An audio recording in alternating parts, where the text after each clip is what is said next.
Hey, Christy Mattoon here from Mind Rewire. Thanks for being here with me today.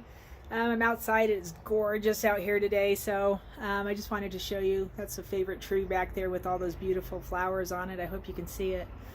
I wanted to talk to you for a second today because I've had a couple of sessions recently that kind of made me stop and go, hey, wait a minute.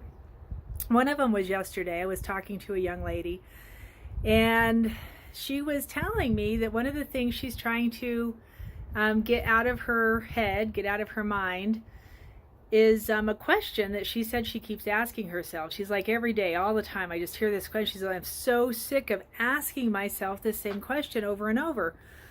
And the question she keeps hearing is, how are you today? She keeps asking herself, how are you today? And I heard her say that, and I just kind of sat there for a minute, and I kept listening to her. And what I finally said to her was, what if that's not you asking that question? What if God's asking you that question? And you're so used to hearing your own voice, you're so used to listening to yourself talk, you won't shut up and listen. What if that's Spirit asking you, how are you today? And you're so busy yammering away inside your own head, you keep hearing it, he keeps saying it louder, just to get a response from you, but instead of responding, you're trying to quit hearing the question. And as I'm sitting there thinking about that, my feeling kept getting stronger and stronger, and I was relaying this to her, and she just sat there staring at me. And I was like, I'm dead serious. And she goes, honestly? She goes, I had never thought about it like that before. She goes, I'd never thought about like really anything like that before. She was raised in a Christian home. She was raised in a very, very Christian home, apparently. And so she had tried to shut all that kind of stuff down. So what I recommended to her was, why don't you answer the question? Instead of fighting with it, answer the question. Oh my goodness, answer the question. And I left her with that. I'm not sure what the outcome of it was yet, but I left her with that. So today I get on a call with another person, and she's saying, I want to take all my I am statements and I want to stick them into my subconscious mind. And I'm like, well, give me your I am statements. And we went through a little process first to open up her subconscious and to get her feeling really good. And she started relaying these I am statements to me, which are wonderful. I'm all about the I am statement. And as she's sitting there relaying them, I'm like, you already are. You already have that. You already do that. And she's like, well, then what do I need to put in? I'm like, what if you don't need to put anything in? What if you need to do what you already have?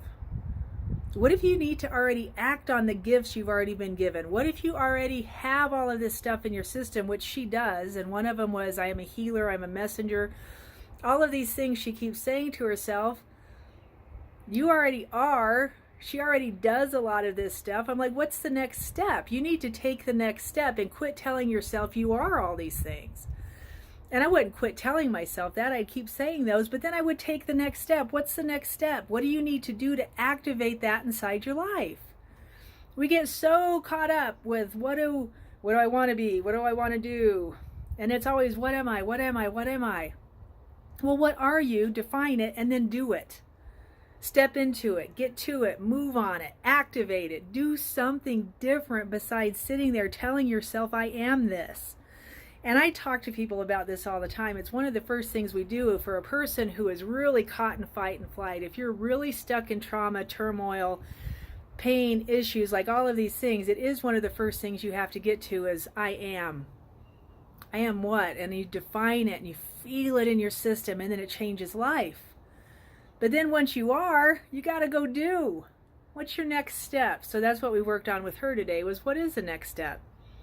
And got her back in touch, hearing and sitting in the universe with this idea of I am, all the things that she is. And she started automatically getting messages, and she just started saying things. I was like, write it down, write it down, write it down, write it down. It was cool to listen to her. And by the time our time was up, I was like, I'm going to quietly back out of this session and you just keep going. And I literally just clicked off the link, and I don't know where that one ended up. But wow, guys, come on. If you're stuck in trauma, if you're stuck in any of the junk that you're stuck in, Let's do the work to get you unstuck, but then it's do the work to do the next thing. Follow through. Once you are, and some of you listening to me right now are. You already have the giftings. You already have the titles. You already have all of these things. If there's a block holding you, let's take care of the block. Let's get that stuff moved. But if you already are the thing, step out and move into it. Just do it. Just do it. I hope this helps. Blessings and peace. I love you all.